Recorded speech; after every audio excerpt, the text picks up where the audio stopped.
Our next round is called This Is My, where we bring on a mystery guest who has a close connection to one of our panellists. Now, this week, each of Lee's team will claim it's them that has the genuine connection to the guest, and it's up to David's team to spot who's telling the truth. So, please welcome this week's special guest, Neil.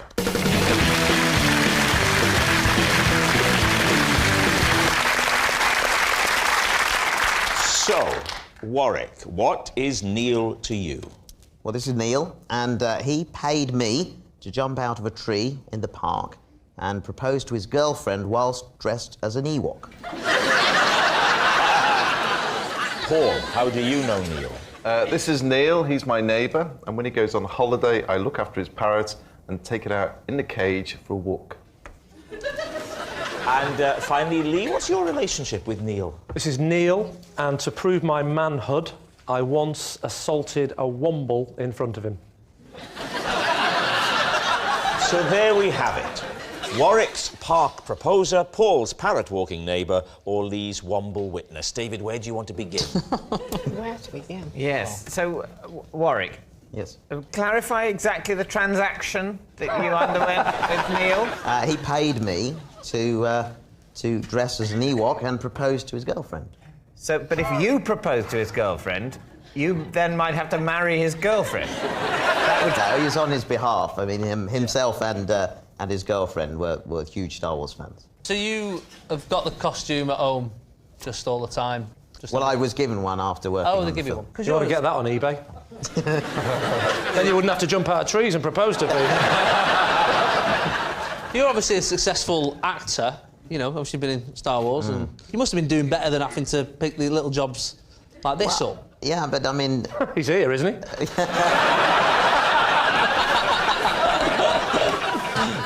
There are sort of ups and downs in any actor's career. I say it again, he's here, isn't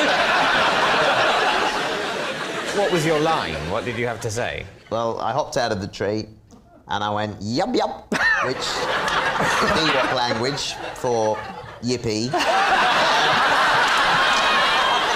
And I said, on behalf of Neil, will you marry him? And thankfully she said yes. And then he came out from behind a bush. I don't... So the girl was in the park by herself. He's hiding behind a bush. He's not with her that day. No. You jump out of a tree dressed as an Ewok, saying yup yup, and she stayed still and waited to hear the rest of the sentence. No, Neil and I had organised it, but she always went this way home from work. So she was walking home from work as well? Yeah. Was it after dark? No, it was in the summer. OK. So you knew she'd passed that particular tree? Yes. What was her name? Tracy. That is a name. That is a name. So you just walk away, leaving the two lovers together, and you just go home and feel... That's an image, isn't it? Mission Them accomplished. kissing and in the distance, a little Ewok. Walks away like that, with a little wave. Mission accomplished. Just as he goes over the horizon. Yup. My job here is done. Yeah. As he's giving out the leaflets for the local restaurant.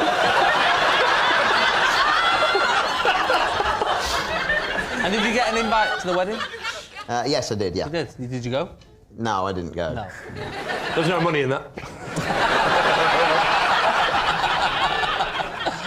And how did it come about? How did he get in touch with you? And Well, Neil came to a Star Wars convention that I was at. Right. And I knew him when I was a kid. I didn't really remember him, but then when he asked me, look, I'm going to propose to my girlfriend, she's a huge fan, you know, and offered me some money to do it. I mean, I still... That's what friends are for. And had there been a progression of, like, did he start with Han Solo and go, right, he doesn't want to do it? All relationship starts with Han Solo.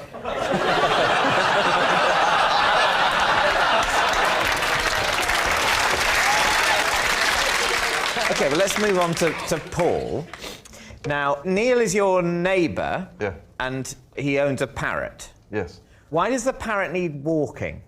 It needs to get out in the fresh air. So you walk down the road just with the parrot in a cage? Well, he's actually got It's not like great exercise for the parrot, that, is it? No, it's to get the air. It's to get the air, and it keeps Couldn't them you just use a hairdryer? What colour is the parrot? Well, it's got a blue head and sort of bronzy wings. Blue head, brown wings. Yeah, a little dark Sure, down it's the not bottom. a pigeon. It's bright blue. All right. I mean, you seem to me too busy to be doing that as well. What does your neighbour do for a job? Poor Warwick, but he doesn't seem too busy to be doing jumping out of trees. I think you'd take it into the garden, just let it get some fresh air. No, it's actually the movement. He wants to see where, Well, you could walk round the garden, couldn't you? He could do, You but... know those washing lines on a pole that spin round? You could just attach it to that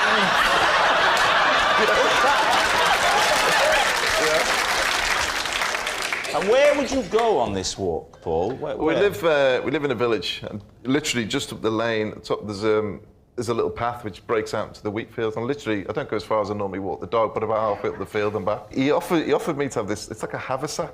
It's weird. And it's got a connection, you can actually hold it on your back. No way. In the cage? In the cage. Oh, I thought you meant without the cage, and I thought Oh, no. it could take off.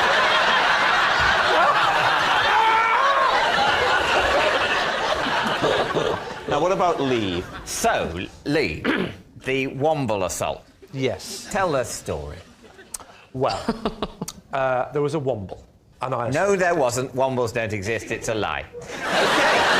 It's not an actual womble, it's a toy womble. And the story is I went away on holiday when I was 16, and it was me and Neil and another friend of ours, John, and we went to a little caravan site in Blackpool, and I took the womble with me because I had this womble since I was a little kid.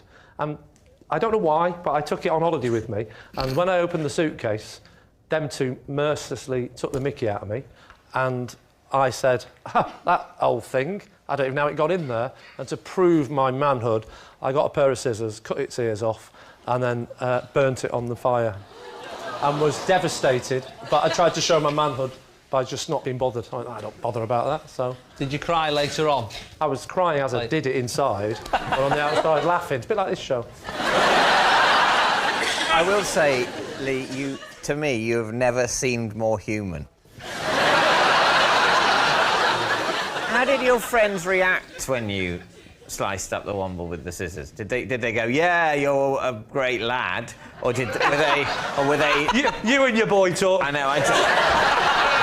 Yeah. It was a pretty rough, comprehensive you went to, wasn't it? Yes, they all said you are a great lad. Together, as they chanted and rang their bells at the same time. You are a great lad, a great lad. They danced around me and put up the maypole. How did your friends react when they saw you? Did they sort of go, oh yeah, that's great, ha ha ha, he's one of the lads still? Or did they go, oh my God, he's a maniac? Right. They're really having a bit of fun going, it's your womble. They didn't expect me to go, no, it's not. Yes, you burnt it I burnt as his well. face against the fire in those. Sorry, I'd forgotten that bit. Yeah. Priceless. Yeah. I better burn its face so that I seem normal. We need an answer, David. Is Neil Warwick's park proposer, Paul's parrot walking neighbour, or Lee's womble witness? Joan, what do you think? Well, I think if I was a fan of Warwick and the show, I would think that would be quite a larky thing to do. I genuinely hope it's not true about Lee, because I think that must have been a very upsetting thing. Me too. And then it must have been very upsetting when the point came you realise you have to use that terrible moment in your past on a TV comedy show. David, it is series 7. I'm getting desperate. I know. By series 23, I'll be going, I had to see a child psychologist because Mummy left. Just go on the show with an eye patch on saying, I blinded myself in one eye before the show. Who knows? Will it be an eye or a wound? I think the parrot one is the least plausible for me. I think Warwick's telling the truth. I think that's the closest to reality. I hope it is. I think I, too, think it's most likely to be Warwick that's telling the truth. You think it's Warwick? You think it's the Ewok? It's the jumping out of the tree and the proposal? That's what we're going with. Right. Neil, would you please reveal your true identity? Rob, my name is Neil. and I'm a friend of Lee's, and I witnessed the womble.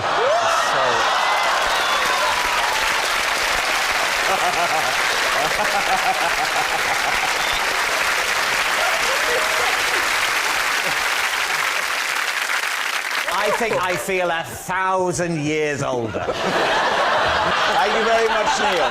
Thank you. I can smell if there is a dead fly in the room.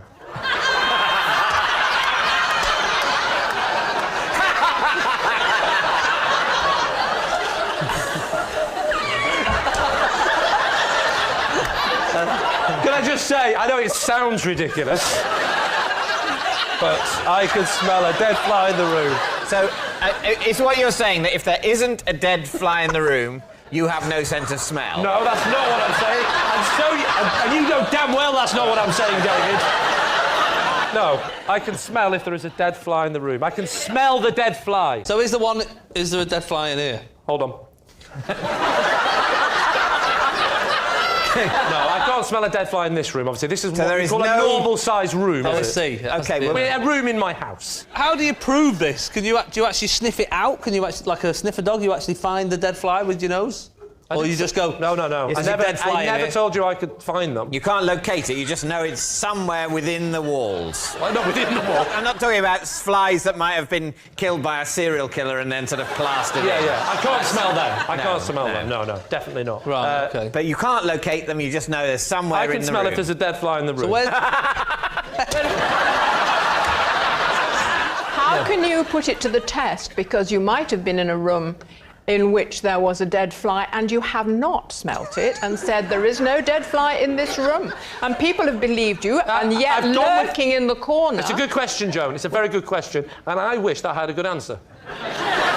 Just by the law of averages, there's been too many times when I've gone in a room and gone, there's a dead fly in this room. And quite often, we will see the dead fly. What do you mean quite often? It has to be always. It has to be always. I can smell if there's a dead fly in the room, so I will go in and go, I think there's a dead fly in the room. That's just a polite way of talking, David. I don't go, there is a dead fly in the room! It's a fact every time!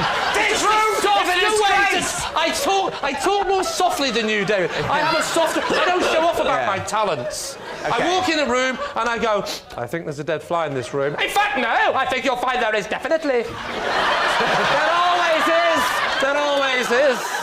What does the dead fly smell of? It's a smell that I wouldn't want to describe to a friend. Try. Imagine you're a wine connoisseur. Right. But it's the smell of a dead fly. I'm getting... Yeah, what are you getting? I'm getting a bit of wing. I'm getting another wing. And how many wings of flies? What is it? 2 or 4? 4. Another wing. And no, wait. There's only 3 wings. I think I know how this fly died.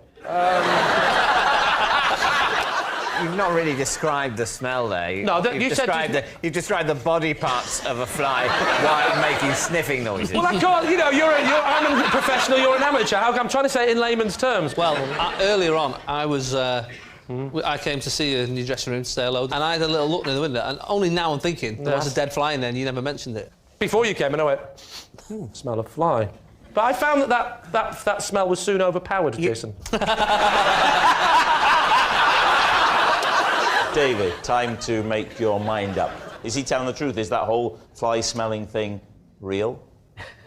Well, let us pay him the respect of pretending to consider it. You don't believe him when he says... I do not believe him. Well, I think lie. You think lie, you're saying lie. OK. Lee, were you telling the truth, or was that a lie? I've actually started believing it myself. It's a lie. For the last 6 months, I've been secretly liaising with David's wife behind his back. I mean, I'm interested to know what that means.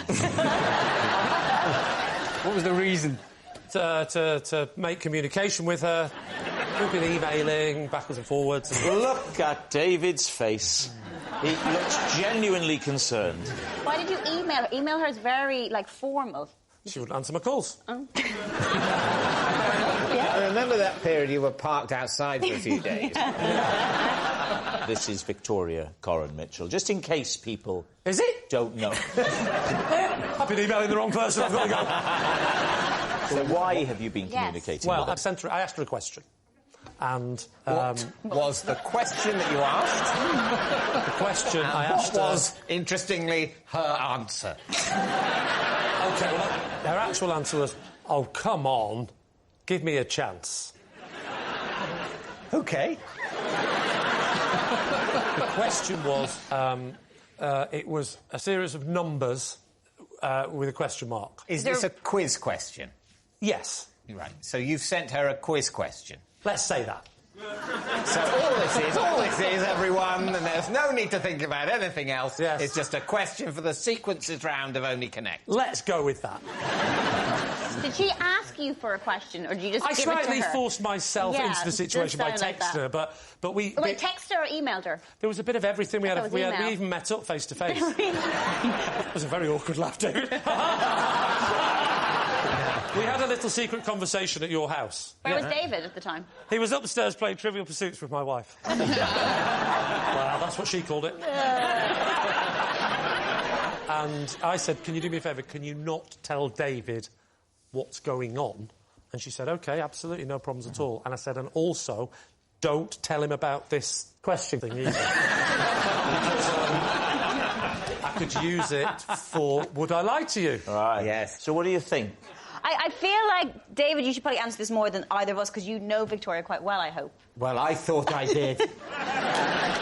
People do pitch questions for Only Connect quite a bit. I think we're going to say true. You're saying true? Well, Lee, truth or lie? It is true. Yes! It's true. I've had to stop listening to a classic 1980s pop song because every time I play it, it makes my baby daughter cry. David and team. What is the song? I can't talk about it. It's Ultravox, Vienna. And how many times had you played it and she cried before you decided, oh, hang on, no, this is definitely a trend? It happened 3 times randomly, and on the 3rd time I thought, this has got to be... No, it's not a coincidence now, because she seems to be doing it at the same point. She started crying her eyes out, and I thought, that was coincidence. So I tried it once, finally, just to test it. So after the 3rd time, you decided, OK, I'm spotting a trend, and then you played it a 4th time. 4th time. I even filmed it. I thought, I'll film the evidence. Yeah. How loud was the track when you were playing it? Piercingly loud that would make a baby cry, because I really wanted to prove my point on the 4th one. So what are you thinking, David? Greg, what do you think? I don't know. I haven't had any children of my own, so I don't know whether or not they just hate one track like that. You should get one, because then they'll get a sandpit and you'll be happy. I think it's true. I think it's a lie. Really? I think it's true, because I think the pitch of the music, I think it is the kind of thing that could disturb a little baby. Well, I'm going to go with Kirsty. I think it's true. You think it's true? Yeah. OK.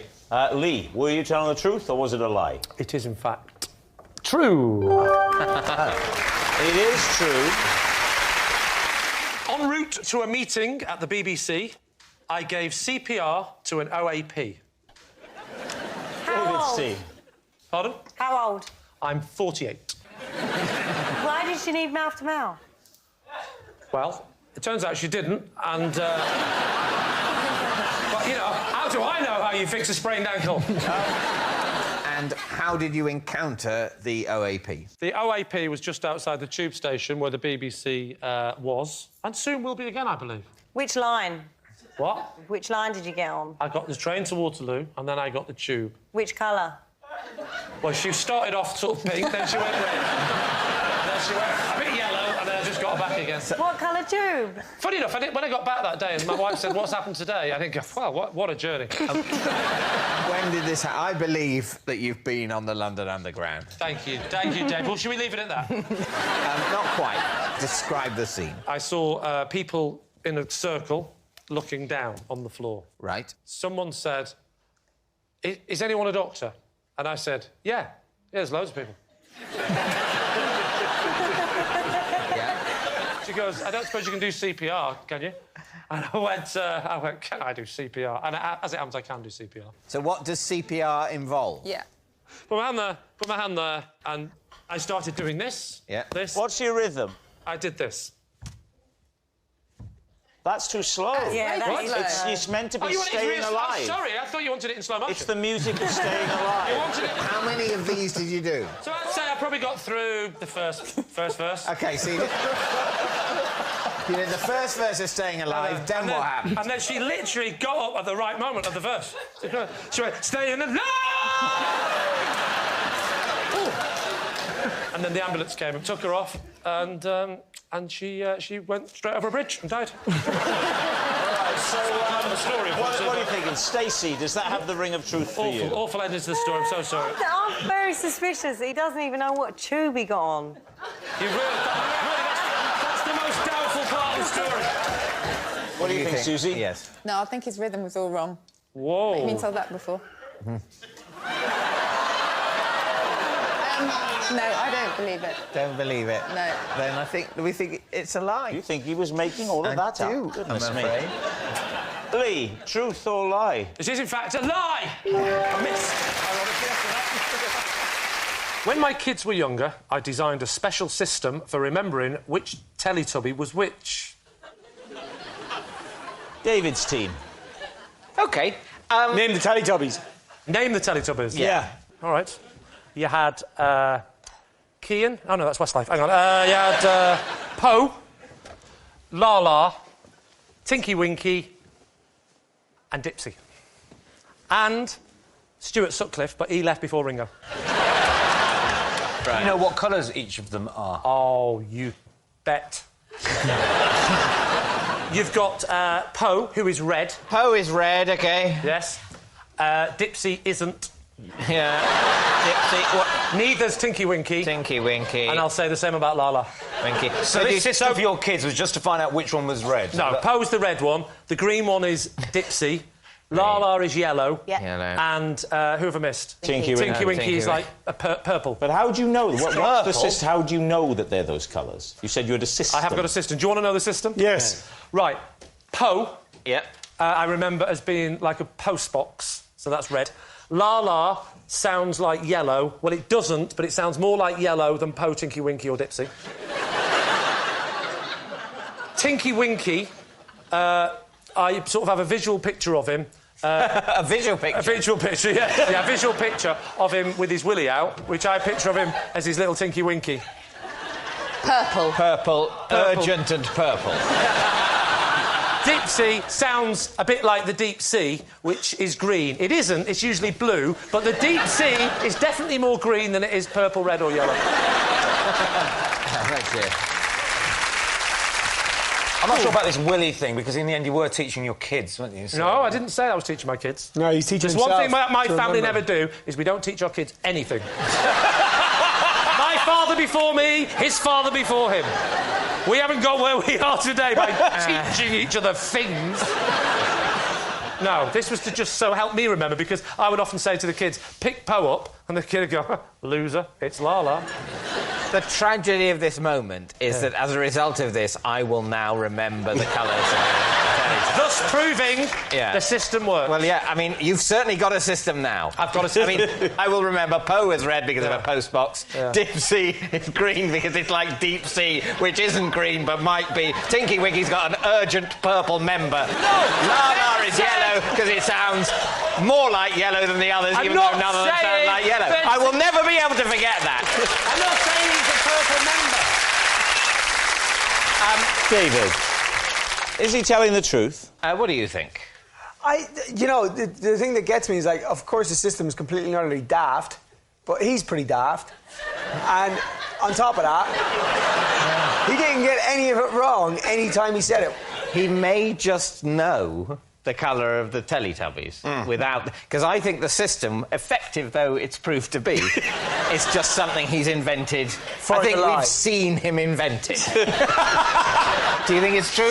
No, I don't think it is. I agree with you. I think he knows the colours of the Teletubbies. He probably has watched it with his kids, but I don't think he actually has a system. You think it's true? Oh, no, let's not go down this road again. Yeah. Well, basically, I'm going with you, whatever. I'm just not and do you good know at this what? game. I think if I go with you and it turns out you're wrong this time, the only time I go with you, then I'm just going to find that funny. I'm just going to find it, you know, like the very end, like it's gone beyond tragedy, and you just laugh at death. So you're going to say lie? We're saying regardless of Kian thinking it's OK. Yep. You're saying lie. They're saying it's a lie. Confidence.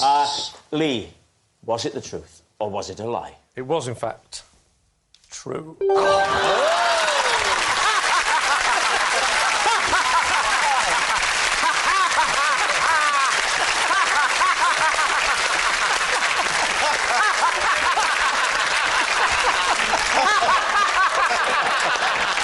Okay. Calm yourself. I am so merry.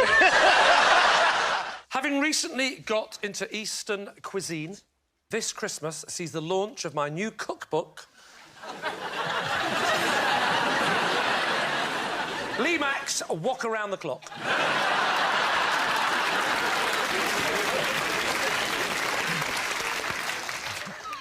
David. Give us some of the recipes from Walk Around the Clock. Shall I give you my favourite ones? Give just your favourite 6 or 7. OK. Yeah, well, I like quite simplistic. Because believe it or not, I thought simplistic. So, raw pork. So, sweet and sour pork balls is one of my specialities. How would you cook your sweet and sour pork balls? Well, I'll tell you exactly how I would cook my sweet and sour pork balls. For £9.99, you can find out. Did you go to the publishers with this idea? I went to Penguin, because they're the only book publishers I've heard of. How keen were they? Because I have to say, if I was a publisher and you came to me, yeah, I wouldn't be interested. Well, ironically, Penguin didn't pick it up straight away. Yeah. Did you work in conjunction with a proper chef? Of course, I was helped a little bit. Who? By whom? It's a friend of mine, works at the Chinese restaurant. What's the name of this person? You wouldn't know him. Well, give it a try. Steve. Steve Jenkins. I've been going into the Chinese restaurant a lot recently. And I've been really sort of learning about it and savouring the dishes. And I keep saying, Steve, this is fantastic. What is this? And then he says something in Chinese, which I don't understand. And then I said... Steve Jenkins is Chinese? He was adopted when he was a kid. Taken to China. But he was an English baby, yeah. This is a true story. They took Steve Jenkins. They adopted him. Even though he was a baby, he was known as Steve. Obviously not.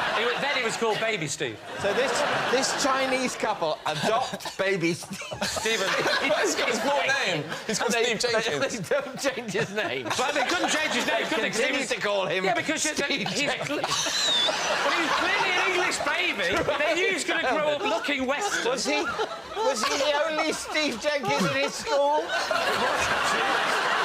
I think we should concentrate more on my ability to cook and less on my ability to understand the basic systems of adopting children and taking them to China. What was the hardest recipe to perfect? The hardest one to perfect was definitely the beef in oyster sauce with chilli. How would you go about cooking that? Well, first of all, I will get my wok.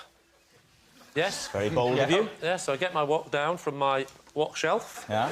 Put it down. Got a wok shelf? Wok shelf, yes. How many woks do you own? About 7. 7 woks? You don't... How many woks have you got? 1. Well, that's why you haven't got a book out at Christmas, mate. Yeah. So I light the burner. That's the noise. Heat the oil, put the oil down. Peanut oil, actually. Don't use olive oil, peanut oil. So put the peanut oil around... Sounds delicious. The trick with the wok is not to put the oil at the bottom of the pan. It's to dribble it around the edge. You know the way same way you do a toilet duck? Yeah. All the way around the edge and watch it slightly go down. And the publisher said, probably don't use that analogy. So, put it around the edge. Let it all sink down to the bottom like that, yeah? Give it a good spinning round. This is peanut oil, even though an increasing number of people in Britain are allergic to peanuts. Absolutely. But doesn't bother you? No, I make it very clear to those people on the front of the book. I say, if you have a peanut allergy, you are not welcome. I'll do that. Throw it in. You flash fry it. I'm there. Then you're throwing in 3 or 4 different ingredients, depends which, but there's different versions of it. But I'm going to go with the one with lots of greens. You've got lots of broccoli, you've got lots of carrots, you've got lots of a few sesame seeds. You're throwing it in. The thing is to feel the pan, feel it, become the pan, become one with the pan. You flick it up like that, stir it round. That's when you add the sauce. That's when you've got to add the sauce, the oyster sauce. But it's homemade oyster sauce. How do you make homemade oyster sauce? I'll tell you exactly how you make homemade oyster sauce. You get some water from the tap, you soak your oysters in it. Yes, you do use oysters. You soak them for 4 weeks in water. So the water goes black. How does it go black? You get your squid ink. You squid ink it in. You mix it up. You then mash it down, in, get it really liquidy. It's on the turn, but it's not gone off. You've got to get it just on the turn. You put it in, you whisk it round. It's not anymore because stop that. It's gone. It's simmering away like that. It all settles down, and you put it onto the pan like that. £9.99. The book's yours.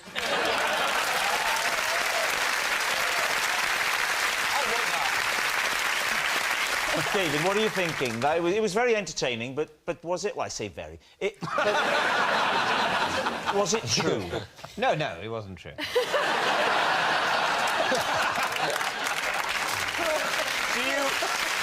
Do you need a little time to discuss this with your team? No, I know. Well, firstly, it wasn't true off the card to start with, because there's no way Lee would bring out that sort of book. Why? I've met him, it's evident. But why? He then went on to make it less You don't know plausible everything about me, David. that your collaborator in this book is a man called Steve Jenkins, who was adopted as a baby in this country, taken back to China. Not for long. No, for his whole childhood. No, he said they came back to Britain. Yeah, but when he was an adult. Oh, when he's an adult? Yeah, otherwise he'd have been able to speak English now, wouldn't he? How did you write a book with a man that only spoke Cantonese? Well, we had an interpreter. Chinese fella called Brian Smith. I think you're incredible, man. Incredible as in not credible. So we're saying it's a lie. Yeah. Well, the audience are on tenterhooks. Lee, was it the truth? See, there's a slight part of me now thinking, I could actually bring this out. It's a lie. Every time I make a cup of tea, I pretend I'm in the World Darts final and test out my skill at throwing the tea bag in the cup. David's team. That's not exactly what you have to do in darts, is it? How far away from the cup do you stand to throw the bag? I do exactly 4 paces. But large paces, so, Rob, about 6 paces. And what sort of tea bags do you favour? The old David Mitchell chat-up line.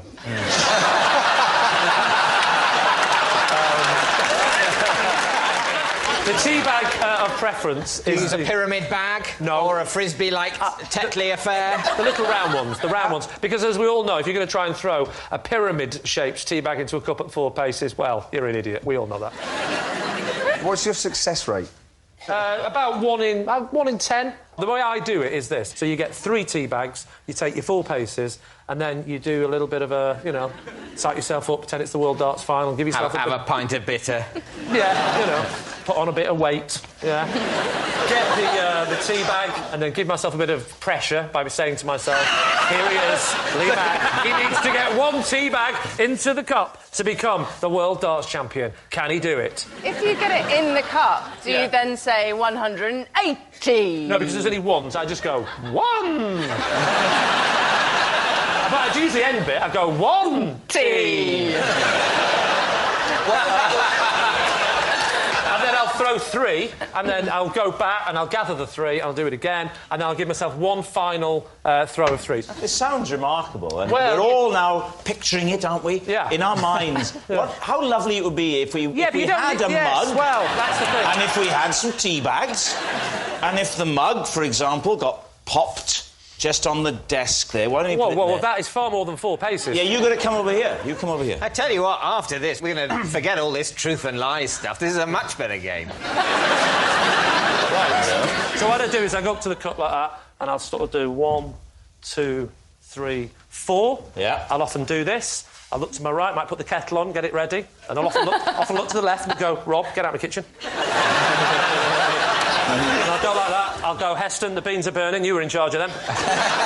David, put some clothes on. And then I'll And then I will... The trick is to get... You can't squeeze too hard because you split the bag. Oh, I know.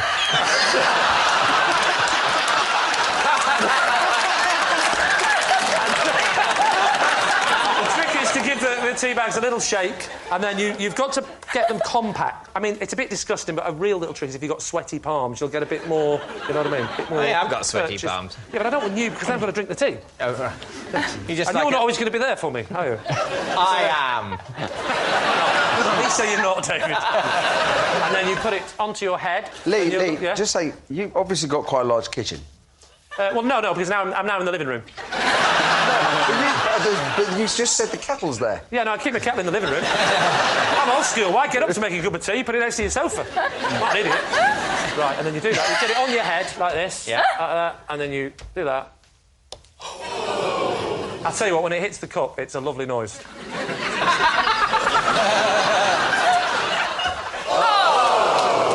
Now, at this point, at home, I'll be going, because look at this. This is actually turning into an event now. And then I've got, Lee Mack has only got 6 tea bags left to become the world champion. He's going to have to make sure that this one goes in, otherwise Joggy Wilson will be in.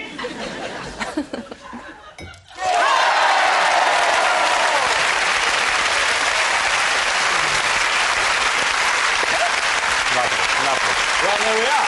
So what are you going to say then, David? Well, the thing is, it is difficult now, because whether or not it's true, he's definitely going to do it from now on. As am I. Do you think it's a lie? I'm not sure. I think it's true. Well, I think we're going to say true. You're going to say it's true. OK, Lee, truth or lie? It was, in fact, true.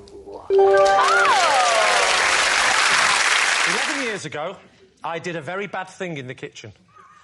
The time has finally come to confess all to my wife. David's talking. What did you do? I broke a pot, a cooking pot that you bake chickens in. You roast chickens in. Okay. A chicken pot. What was so special about the chicken pot? Good question, Greg. Thank you. Any ideas? Was it a wedding present? It wasn't a wedding present. No, it was terracotta. Yeah. And it's got a lid on it. Heavy. Yeah, it's pretty deep, man. Yeah.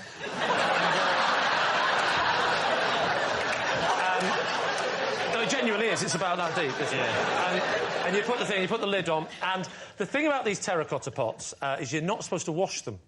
The pot absorbs the flavour over the years. I had about an hour before she was coming home, and I knew she would not be happy about this. So I raced to the local kitchen shop and fortunately got the exact same pot. How many years? About half an hour to age it. How many years had the previous one been aging?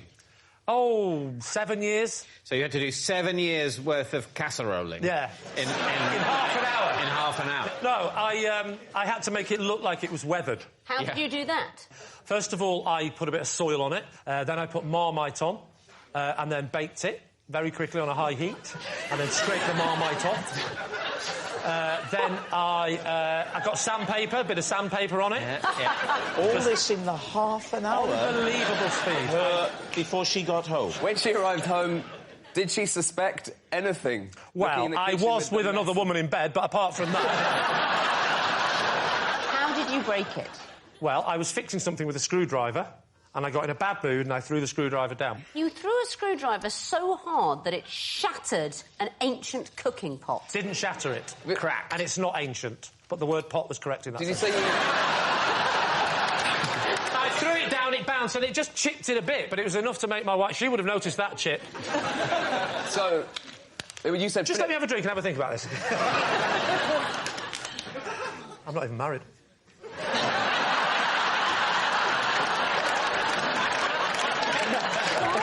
Why did you feel that a 7-year-old cooking pot had so much sentimental value for your wife that it was worth all this trouble? Oh, did I not mention her grandmother's ashes inside? Oh, I'm sorry. Oh, no, that's quite relevant. Sorry, I forgot that. Yeah. Did you also burn another old lady? All right, it's time to decide. Victoria? I have met Lee's wife.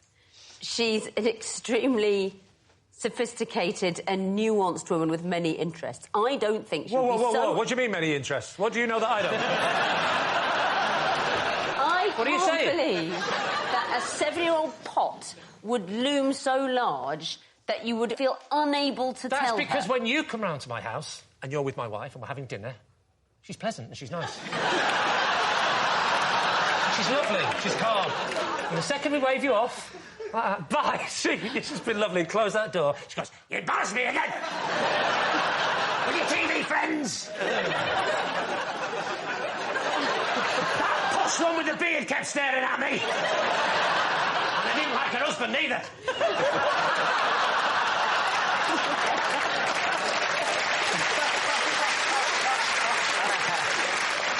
OK, I've got a couple of extra questions. Oh, Lord. What, you say it wasn't cracked, it was just chipped? It was... Was it usable? Yes, it was definitely usable. You would have been able to say, I'm really sorry I've chipped it, but the thing that you so love about it, all this accumulated flavour, is still there. It's not affected by a tiny chip. There's a tiny bit missing. And actually, apparently, all the flavour comes from the sweet spot. And that's what had gone. Where was I remember as it chipped off, I went, smelt the pot, nothing. I took this little piece of it. Even though the functionality of the pot is unaffected, you thought she'd be so furious at superficial damage to it... Not superficial. It is superficial. No, it isn't superficial. I haven't told you the size of the chip, have I? No. OK. You just simulated it. You went like that. Yeah, but you don't know how I'm holding it. I'm holding it at the edge of... the edge of it. It goes round here. I'm holding it, you see. All right, David, it's time to get a grip and make a decision. So the flight of the screwdriver... Can I just the pot was ruined, David. That's all you need to know. Well, yeah, but when you said... Let it go, David! Yeah. Do you know what? I wish I'd have taken my chances with my wife at the time. This is unbearable! Right. It is time to decide. Second question. No. What did you do with the damaged pot? I hid it to begin with, and then over the next couple of days, when she wasn't looking, I slowly dragged it towards the door. I moved it very slowly. Because she only notices things when they move. She's Tyrannosaurus Rex. She would be sat there with a glass of water watching the television. I would come down with a step and she'd see the water shimmer like that.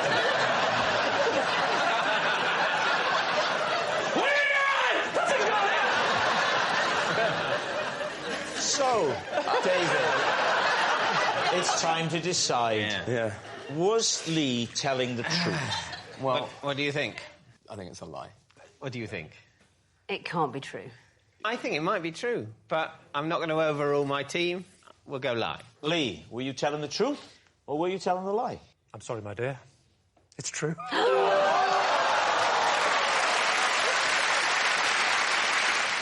In the last year, I have broken not one, but 2 world records.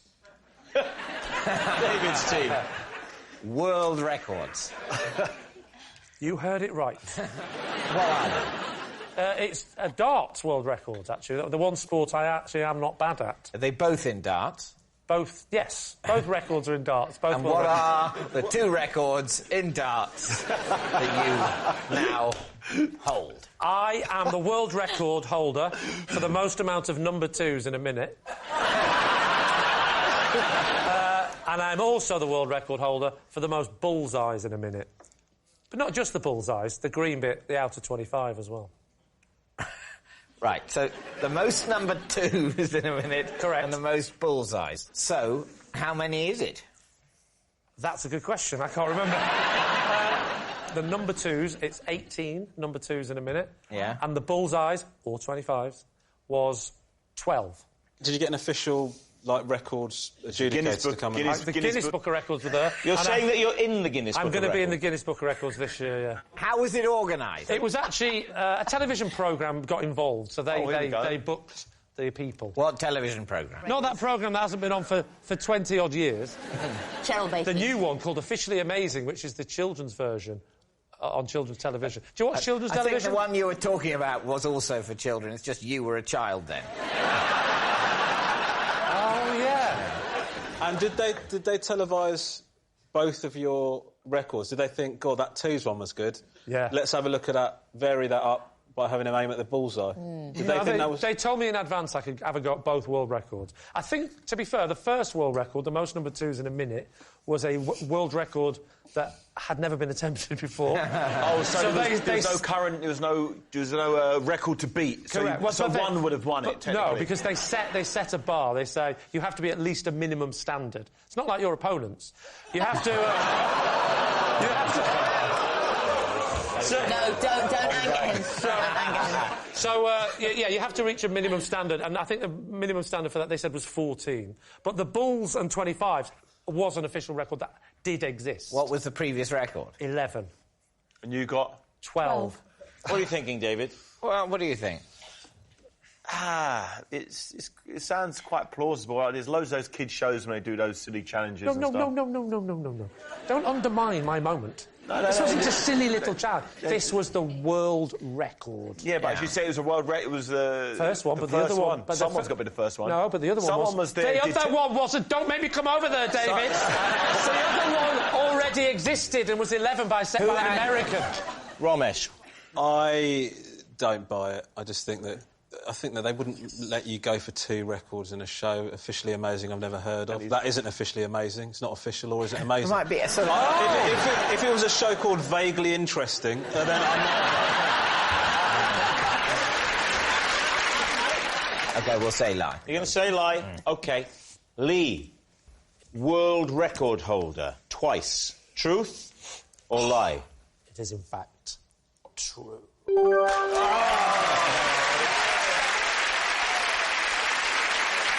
Yes, it's true. Lee has broken 2 world records, and to prove it, here's a clip of Lee doing just that. Time is running out. Come on, Lee. Get those darts in. A perfect set. In that attempt, you achieved 12, which is a brand new Guinness World Record. I found out my girlfriend was cheating on me while I was bouncing on a trampoline and spotted her over the fence with another man.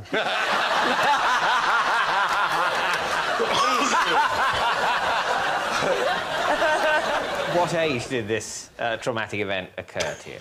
I was 18. So what were they doing next door? Well, you don't want to know that. They were lying, believe it or not, on a trampoline.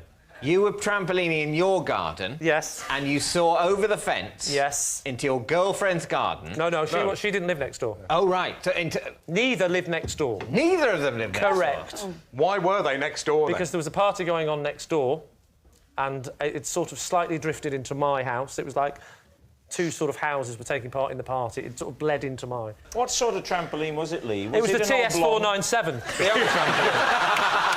I remember jumping up over the fence, seeing them kissing and thinking, is that the TX417? Where did he get that from? I wish we could afford one of them. Are we... Stop kissing her! I think you know what I mean. Yes. Was it an oblong trampoline? Was it the modern one with the nets, the circle with the nets up the side? Don't say that! You know her name was Annette. It was a trampoline with no net round the side. Oblong or circular?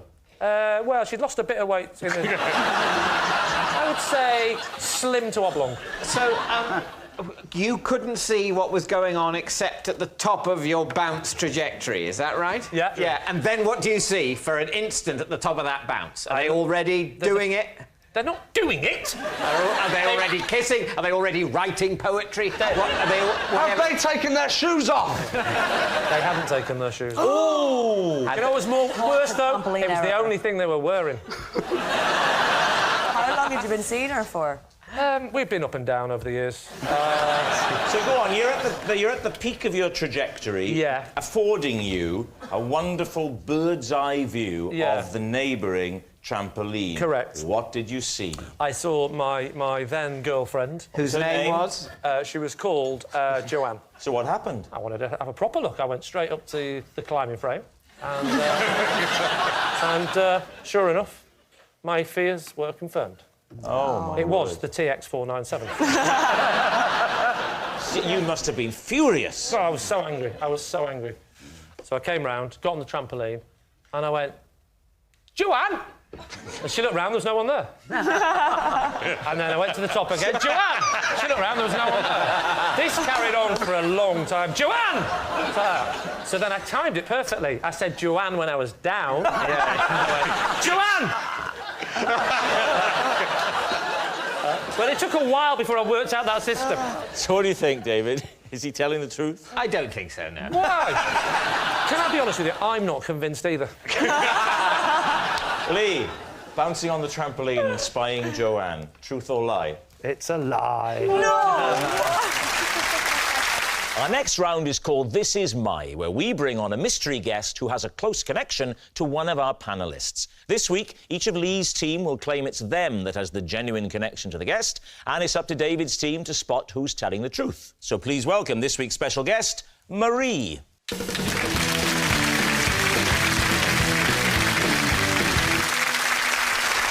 So, Aisling, what is Marie to you? This is Marie. She once booked me a stripper, and it went so badly that I spent the rest of the night trying to cheer him up. OK, June, how do you know Marie?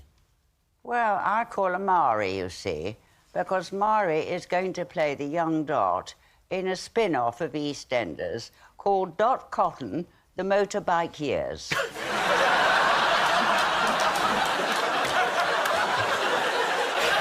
OK. And finally, Lee, what's your relationship with Marie? This is Marie.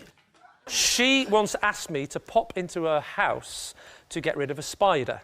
10 minutes later, she asked me to leave because I was making matters worse. All right, there you have it. Aisling's party planner, June's acting apprentice, or Lee's damsel in distress. David's team, where would you like to begin? Aisling, Yeah? Marie hired you a stripper. Yes, now she's my friend, my best friends, yeah. Right, and why? That was my birthday party, and there was about 40 to 50 people in the room, and then the silence came. And this wasn't just because people had nothing to say to each other. No. There was someone It had wasn't gone... one of your parties, David. So it goes quiet, then what happened? And out came a fireman. And I was in total shock. And he gave a CD of his music to my flatmate. Oh, so the CD wasn't already in the CD player? Oh, no, it was. He had given it. So, he had given yeah, it, right. and So he didn't come in brandishing it, saying... No, he didn't come in. Track Right, 5. No. Track 5, move it on to 6 when I get down to my pants. My flatmate put it into my laptop. And at the time, every time my laptop got a new CD, after about 7 seconds of music, it would automatically start writing the CD, you know, when it takes on the song. Yeah. So this fireman came out, I was shocked, and it started going... Silence. The music stopped as he was taking off his jacket. Yeah. And I could see the sadness in his eyes. And what happened? He took out a banana out of a satchel and started to peel it. All right. And he was, you know... Easy now, easy. But I looked at it and I was trying to eat healthier at the time, and he gave it to me like this, and I just went, oh, thank you very much. And he was like, no, you weren't supposed to eat it, you're supposed to lick it. And I was like, oh, my God, I'm so sorry. I think I'm in the wrong programme. This poor little girl is standing here forever. What's it got to do with her, I want to know? Marie booked me the stripper, and she was also really disappointed. Oh, you naughty girl. Because we'd all chipped in a tenner, and Marie had spent ages looking for a nice, fit policeman, and she opened the door and she was really disappointed because a little bit of a tubby fireman turned up, and that is not what she'd ordered. So, how did it end? Oh, well, after the banana incident, he went for the next bit, which was the whipped cream. And he covered himself in whipped cream. And again, I was trying to... I'd cut out dairy out of my diet. He put it on his chest. And that's covered in baby lotion as well. So I was a bit like, that's disgusting. Because you didn't lick off the cream, that Yeah. meant that he would have had to take that off, which is the saddest image Yeah. of all Just time. A stripper wiping. just upstairs going, oh, God. But he did loads of of us aren't. Do you think that's why he was so tubby? That he was forever...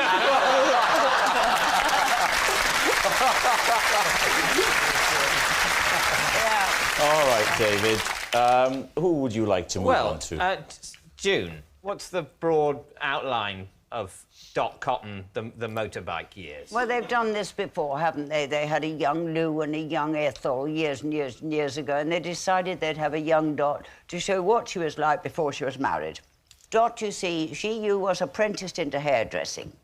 And what happened was she used to go around on a motorbike with a sidecar. This was before she married Charlie. She met him, actually, because she nearly knocked him down with the motorbike and the sidecar, and that's, unfortunately, how she met Charlie. So she used to go around to her customers on the motorbike. Can I ask, have they filmed this yet? No, it's about to happen. Oh, I see. What they're like, and I don't know how many episodes it'll be. So what advice did you give Marie? Well, I explained about her foibles and her oddnesses, you know, and her precision, she's pernickety and she's quite difficult, really. She was quite nasty at the beginning. She's become so lovely now. I don't know what's happened to her. So, anyways... Oh, I hope it's true now. So that's really what Which it isn't, because mine's true. Yeah, Just- what's You do both have lovely high cheekbones. So, Lee, how do you know her? Marie lives next door. Well, she's your next-door neighbour? Well, she's my next-door neighbour's nanny. Right, OK. Not grandmother, obviously. No. That'd be crazy. How big was the spider? The spider was, including the legs. Yeah, oh, yeah. Okay. The spider was, I would say, about that big with legs. Well, did she come round and knock on the door, or how did she alert you to the crisis? She came round and knocked on the door.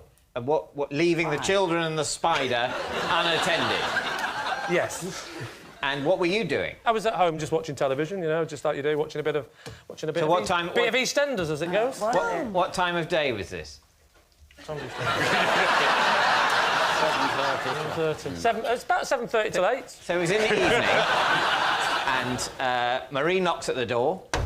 You go and answer the door. Yeah. What did she say? She said, Lee. She's French. Okay. She said, Lee, you must come very quickly. Pourquoi? I said. There is a spider in my house. I'm very frightened. Mais oui, I said. So I said, I'm not, you know, I'm sort of watching Dot Cotton, my favourite, you know. I don't know this character. I've only just arrived. Last time I was here, it was 3010. No, so we just made light conversation about... made light conversation, despite her distress, despite the fact that she's leaving unattended children in a house with an arachnid she finds terrifying. Yeah. And so you go into the house. Yeah. Where's the spider? Exactly. Où est la spider, I said. And she said, it's in the bathroom. In the bathroom. Bathroom? In the bathroom? No, that's what I said. I said, no, it's bathroom. She went, oh, thank you, I've learned something. So it's not... And then she went upstairs to the bathroom. Yeah. And she said, it's under that thing there. What thing? There was a little corner cabinet. She goes, it's under there, it's under there. So I said, stand back. But I'm actually a bit frightened of spiders. So I was trying to play it cool, like I'll sort it out, but was terrified of what I might see. So I asked if she had any... like brooms and stuff, and she passed me the broom. So I get the stick and I try and move the thing, and as I'm moving the thing, the vase that was on top fell over and smashed. Now, that was just the start of my problem. Oh, God. Put it this way, have you ever seen that episode of Mr. Bean where he tries to catch a spider? No. Good, I'll use that then.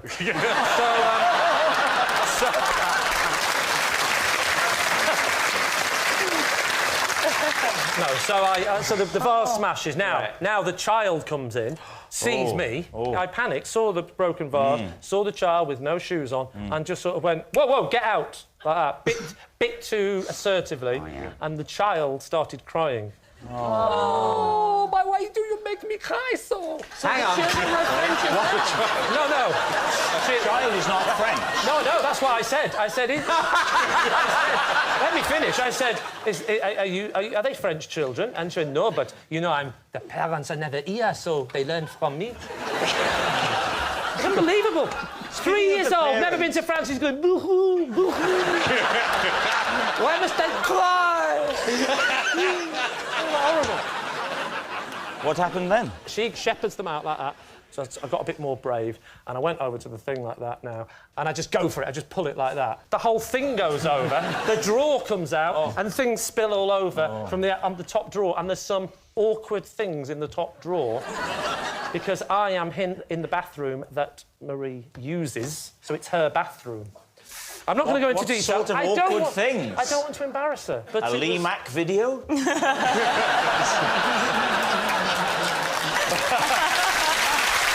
Some awkward things. And did you at any point actually see the spider? Well, that's the funny thing. No, I didn't. No, but you know what size it was? Yes, I do. Because she told me.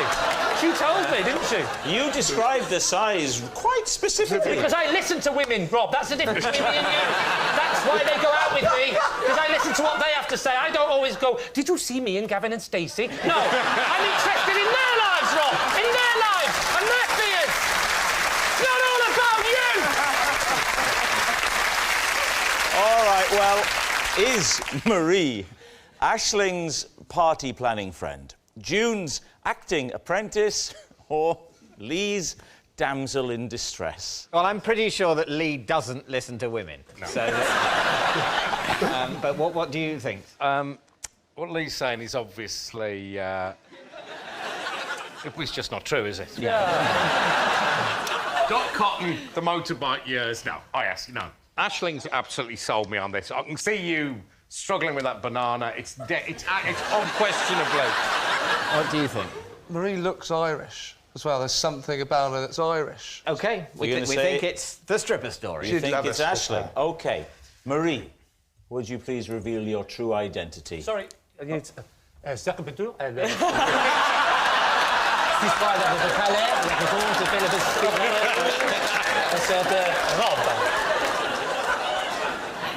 Je m'appelle Marie, et I booked a stripper for Aisling's birthday. You know what? Genuinely, for a moment, then I thought, oh, it is me. You're not French, are you? No, I just really wanted that story to be true. Thank you very much, Marie. I can always remember all my ex-girlfriends' names and the order in which I went out with them because their initials happen to make the acronym Bermuda. OK, off we go. Bermuda. B. What? B. B. Will you please give me the names of all your ex-girlfriends and make the acronym Bermuda as quickly as possible, please? OK. Brenda. No. Brenda. Superb. Brenda is still as popular a name as ever. E. Ethel. I'm helping you. What's the next one? E. Is it Ethel? No, it's not Ethel. Enid. No, it's not Enid. Have another guess. Erin. Sorry? Erin. Erin. OK. I'll just spell Bermuda. Well, I know, I was joking, yes. Sorry, R. That was... R. That was actually Regine. Sorry? Regime, as in regime change? No. Next up after Regine. Regine was the lovely Molly. Molly. I could tell you a thing or two about Molly, but this isn't the time. Next one. What about you? This is the weird one. Right? Yeah. They're all a bit weird. Not actually her name, right, but in my nickname for her, Una. What was her real name? Sally. Why did you call Sally Una? Because Una Stubbs played Aunt Sally in Wurzel Gummidge. Oh, that's very good. That's very good. He's good. Dave, experimental year. If you've forgotten it, I'll never forgive you.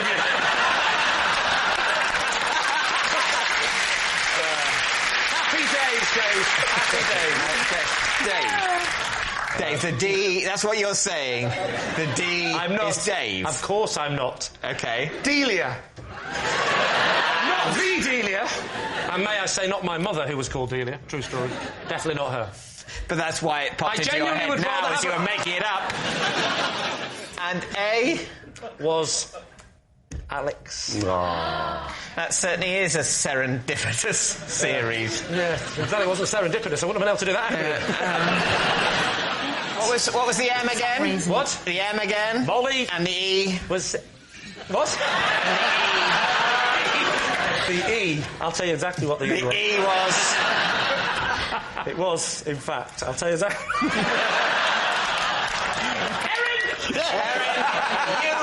What? And the U. And I The loved U. her. No. The U. Sally. Real name. Sally. Yes. Come on, Lee. You know this. The D. Give me a D. The D was. Mummy. Deirdre. The E. Give me an E. Erin. The B. Give me a B. That was a long time ago. To be fair. Brenda. And the R. And the R was Regine. Regine. Little Regine. Yeah. Well, Is that a name? Regine. It's a name, isn't it? Tell me it's a name. Regine's a name. Anything's a name, isn't it? I went out with a girl called Cupboard for 3 weeks. Not a joke. Where did Cupboard come in the Bermuda list? Oh, she was before I invented the acronym system. Sorry, it was a system. It didn't happen by accident. You were seeking out people beginning with these letters. What was it about the island of Bermuda? Because all my ex-girlfriends went missing.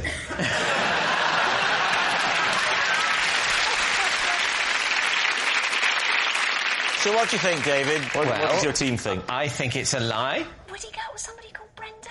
What do you mean, would I go? Yes, she was Miss World, right? She came and she said to me, I really like you. And I went, I like you. What's your name? Brenda. Forget it. So what's it going to be, David? I think... I think it's preposterous because it's preposterous. I think it's a lie. I think it's a lie. You're saying it's a lie? Yeah. OK. Yeah. Lee, were you telling the truth or were you telling a lie? Of course I was telling you a lie. Oh, yes, well done. Possession. Right, under the desk is a box. If you bring the box onto the desk. Now, read the card first and then show us the possession. I recently took a crash course in taxidermy, by the end of which I'd managed to make this. Okay, show us what this is. Pop it onto the desk.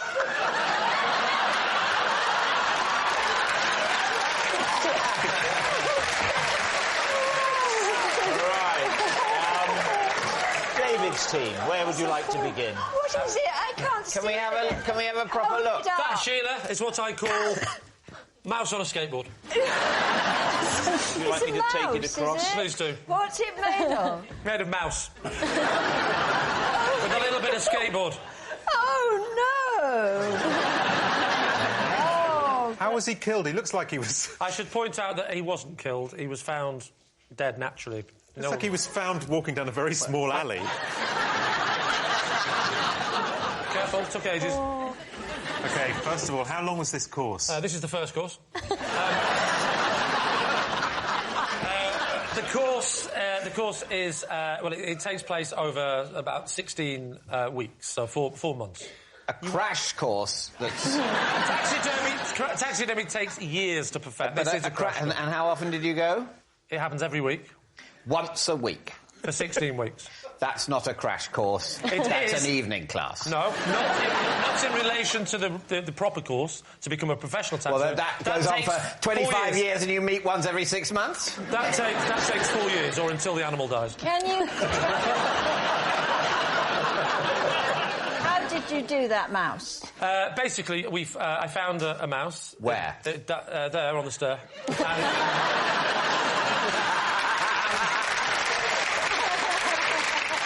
Little clogs on. I found the mouse actually in the cage which it was kept in because it was my child's pet. And it was skateboarding? No, it wasn't skateboarding. My son was a skateboarder, and that's why he wanted the mouse on the skateboard. What did you do with the mouse that you found? Well, the first thing I did was I had to break the news to my son, and I said, your mouse is dead. So that was that covered. And then he said, I don't want to lose him forever. And I said, in that case, it's the crash course at the taxidermy. So wait a minute, the mouse dies. Correct. You have a conversation with your son. What are we going to do? Let's stuff him. I know, I'll learn. I won't get a professional animal stuffer. And that's because... I'll learn to do it. You ring up the course and say there happens to be a 16-week course starting next week. How many people were on the course? I would say there was 12, 14, something like that. 12. There was 12. 12, yes. Sorry, no, it was a disciples' convention. Talk me through them. What sort of people were they? There was Matthew, Mark, Luke... Oh, sorry, there was a guy called Thomas. He wasn't sure if he wanted to be there. Tell us what you do. The first thing you've got to do is always check that the mouse is actually dead. So, sorry, it's always a... It's always a mouse. This course is just for mouse stuffers. No one had anything else they wanted to do. So everyone, all 12 of you turn up, sit down, get your mouse out. You've got to remember that it's an introductory course. There was one guy, just one guy, Brydon, a good entry turned up with a giraffe. He turned up with a giraffe and you went, you want the advanced course, mate, because we can't do this in 16 weeks. Next door, the one that's got the Velux windows. You can only stuff a giraffe if you've got Velux windows. That's the first thing you learn. What do you do? Scoop the inside out? Thank you. Is someone finally interested in the art form? First thing you've got to do is get rid of the inside of the mouse. How? How do you do that? How? Good question, sure. You get a sharp blade and you make an incision from the back of the skull all the way down to the tail. So what happens when you make that incision down the spine? Down the spine, yeah. What happens? So now I can only be described as a very, very horrific pop-up book. Because I opened it up like that. And it's not a pretty sight. I would describe it as sort of mouse spine-like. All like that. And the fella said, first rule of get stuffed, taxidermy, crash course. He said, this is the interesting bit, he went, is never, ever open them from the back. I learned a lesson. You've got to learn, haven't you? You've got to learn. You've got to learn. So what did you do? Well, it really got me needle and thread. So you stitched the mouse back up? Stitch the mouse back up, right. Get him back to how he was. Right. Turn him over. Slice down the middle. And then what did you do? You have to... Effectively, there's no easy way of saying it. I had to scrape out his insides. With what? With the tools. The tools that they give you. What sort of tool is it? Well, there's many, many tools. You know those weird things you get when you're trying to get the last bit of lobster out of the claw? Then it's like a little fork. It wouldn't work with a giraffe, though, would it? Just a giraffe. All you need for a giraffe is a spade and loads of bamboo. OK, so you scoop out... We learned that on day 4. What do you put back in to give him that healthy... You build individual fragments of bone shapes, but out of metal, and glue them all together. It takes 15 weeks on a Thursday night. What do you think, David? It sounds very plausible to me, but what does your team think? Sheila, what do you think? No, I think it's a lie. You think it's a lie? I can't see why anyone wouldn't believe that. I don't think there's any level on which any of us believe that. They're saying it's a lie. Lee? Yeah. Is it the truth, or is it a lie? Oh, I actually have to go through the thing of pressing the button. Lie. Oh, possession. Right. There should be a box under your desk. Would you first of all read the card out and then take the possession out and pop it on the desk? This is the set of keys I carry around with me every day. I know what every single one is for. Apart from one. OK.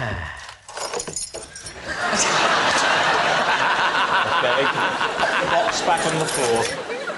Just take us through the set of keys, Lee, in your own time. Okay. Please don't feel you have to rush. It's not saying his own time. It's all of our time, really, isn't it? But, OK, carry on. So, now, I've got 3 keys that look very similar, so I have to put those little things on to give you the different colours. And these colours help me a lot, because that's for the blue door, that's for the green door, and that's for the yellow door. Yes. Now... I'll never forget, because the blue door is blue, the yellow door is yellow, and the green one is my next-door neighbour, Shakin' Stevens. Yeah. And what lies behind those doors? So that's my front door key. Yeah. And that's which genuinely is a blue door, my front door. OK. The green one genuinely is my next-door neighbour's key, but it isn't Shakin' Stevens. Yeah. I'm not an idiot. It's Howard Jones. And the yellow one is the key for the door at the back of the house. Now, this one, that's the key for the front door, the bottom lock. What do you call that? Bolt. Yes, I wish I could.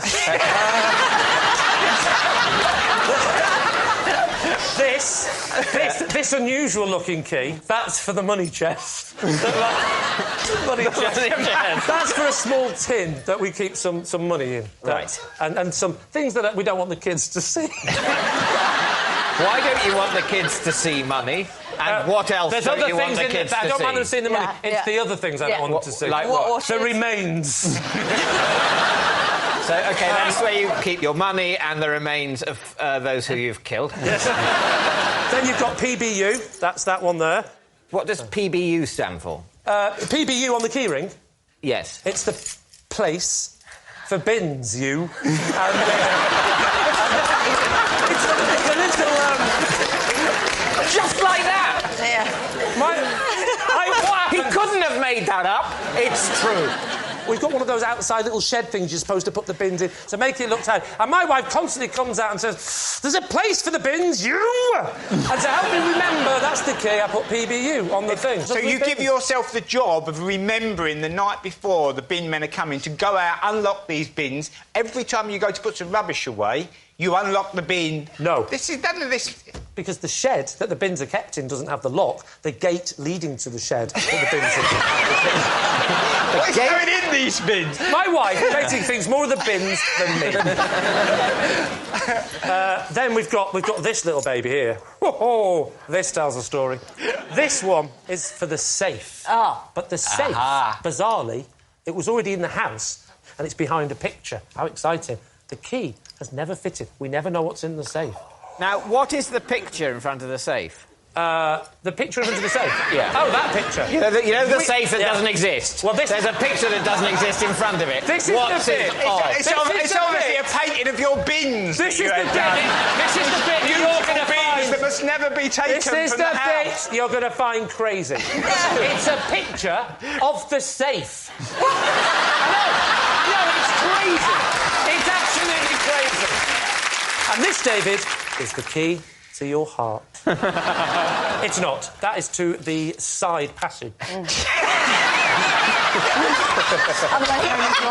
it's quite annoying. It's quite annoying to get through the side passage because I have to open the gated community to the bins, and that takes me through to the side passage, which I open, and that's all the keys apart from this one. Do you know what that one's for, Fiona?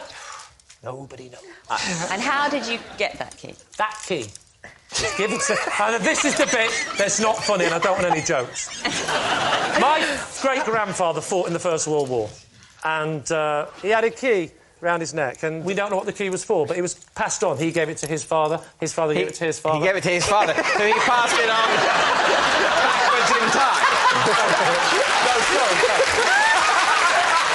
All I will say is, just in summary, I'm not pitching it to you because it is true, but if you don't believe it, quite simply, the story is simple. What is there not to believe? I come home, I make sure the side-gated community to the bins are unlocked so I can get the bins out, leave them on a Tuesday, and let me open the side passage, get in, lock the side passage, come through to the house, open the safe by moving the picture. I can't open the safe, I always forget, I close the safe, I get the tin, open it up, move the eyeballs, get the money out, close the tin, open the thing, back inside, straight to the front door, which is blue, go out, feed Howard Jones's cat next door, who I accidentally said was Shaking Stevens. What part of that are you telling me?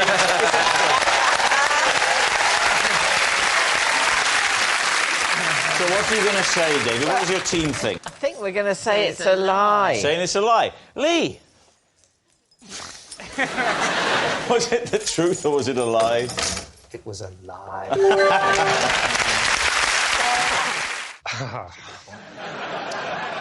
I was genuinely invited to Harry and Meghan's wedding today, but I said no because I had to come here and do this. David's team. Why were you invited? Well, that, David, is as much of a shock to me as it is to you. I'm on the telly. Know, for example, Prince Harry or Meghan Markle? Well, I've met Prince Harry and he was very nice and he did say that he was a fan of this show. So he's definitely seen me because I'm on this show. It's if this is true, it's a bit of a blow to me and Rob. Because I wasn't invited. Maybe Rob was as well. I really can't say. I think we know if Rob was invited, he would be able to say.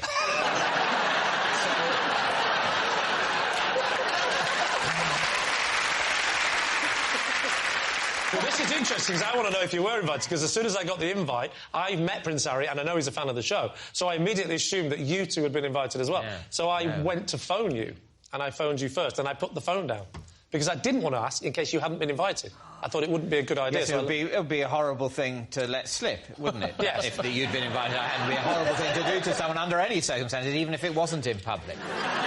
So you think he's going, OK, George Clooney, David Beckham, Oprah Winfrey, Lee. Oh, he didn't even know my surname. I should point out to people watching at home that it is the royal wedding day today. Yeah. As we record this, it happened today, didn't it? And it was a lovely wedding as well. Look, it brought people together, didn't it? And you know what I'm glad about? Yeah. I'm glad he wasn't there. Yes.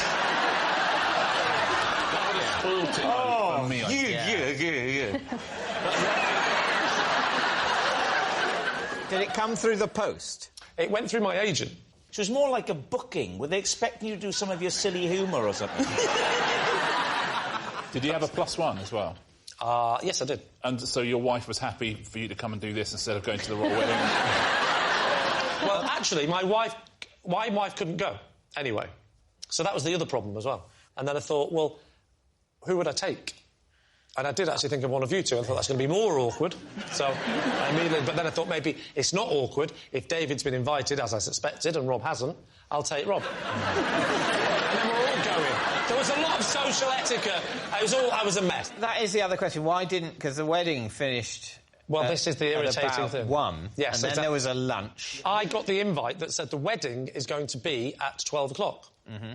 And I thought in my head no one would say 12 o'clock, meaning that's when the wedding is. That would mean, you know, you turn up at 12 o'clock and then you go through all the rigmarole of security, blah, blah, blah, and actually the wedding's going to be about 2. Then you've got the actual ceremony, then you've got the meal. I wasn't going to get here because... Yes, it's like when you buy theatre tickets. The time is just when they think you should leave home. Look, lads, I appreciate you're angry. Yeah. Very angry. I didn't write the invites. Very angry and very hurt and very bruised, whether this is true or not. That's the terrible thing, because my thought processes have gone down the lines of it being true, and it feels like I've been through it emotionally, even if I haven't.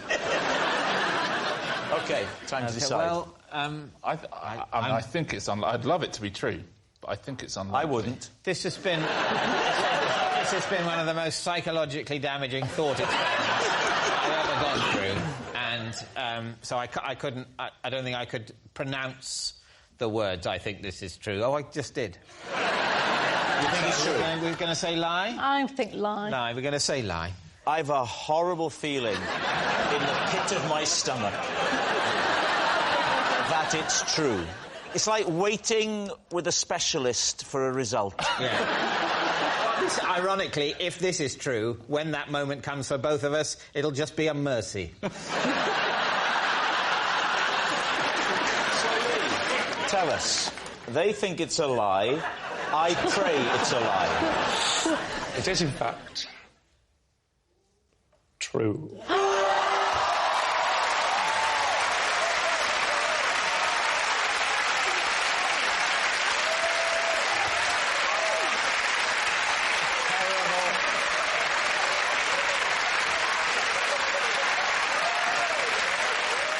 Well, I hope that's the last question of the evening.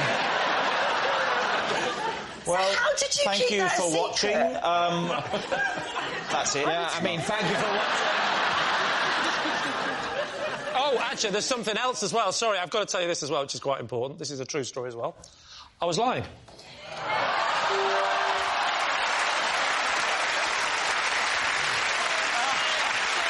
at the smile on his little face. Look at his little happy face.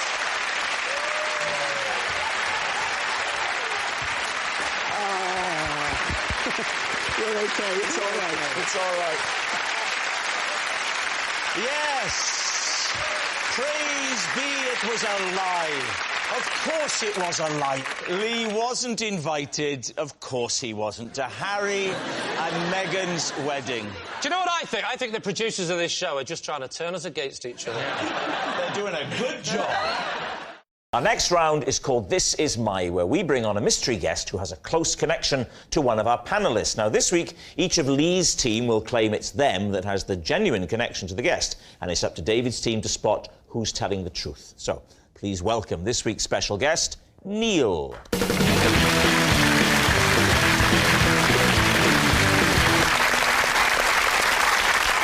So, Warwick, what is Neil to you? Well, this is Neil, and he paid me to jump out of a tree in the park and propose to his girlfriend whilst dressed as an Ewok. Paul, how do you know Neil? This is Neil, he's my neighbour, and when he goes on holiday, I look after his parrot and take it out in the cage for a walk. And finally, Lee, what's your relationship with Neil? This is Neil, and to prove my manhood, I once assaulted a womble in front of him. So there we have it. Warwick's park proposer, Paul's parrot-walking neighbour, or Lee's womble witness. David, where do you want to begin? Where to begin? Yes. So, Warwick. Yes. Clarify exactly the transaction that you underwent with Neil. He paid me to dress as an Ewok and propose to his girlfriend. So, but if you propose to his girlfriend, you then might have to marry his girlfriend. No, he was on his behalf. I mean, himself and his girlfriend were huge Star Wars fans. So you have got the costume at home just all the time?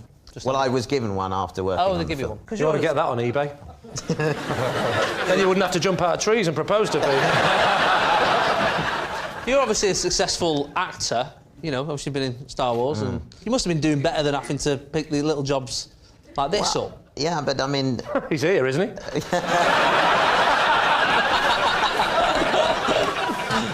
There are sort of ups and downs in any actor's career. I say it again, he's here, isn't he? What was your line? What did you have to say? Well, I hopped out of the tree and I went, yup, yup, which is Ewok language for yippee. And I said, on behalf of Neil, will you marry him? And thankfully she said yes. And then he came out from behind a bush. I don't... So the girl was in the park by herself. He's hiding behind a bush. He's not with her that day. No. You jump out of a tree dressed as an Ewok, saying yup yup, and she stayed still and waited to hear the rest of the sentence.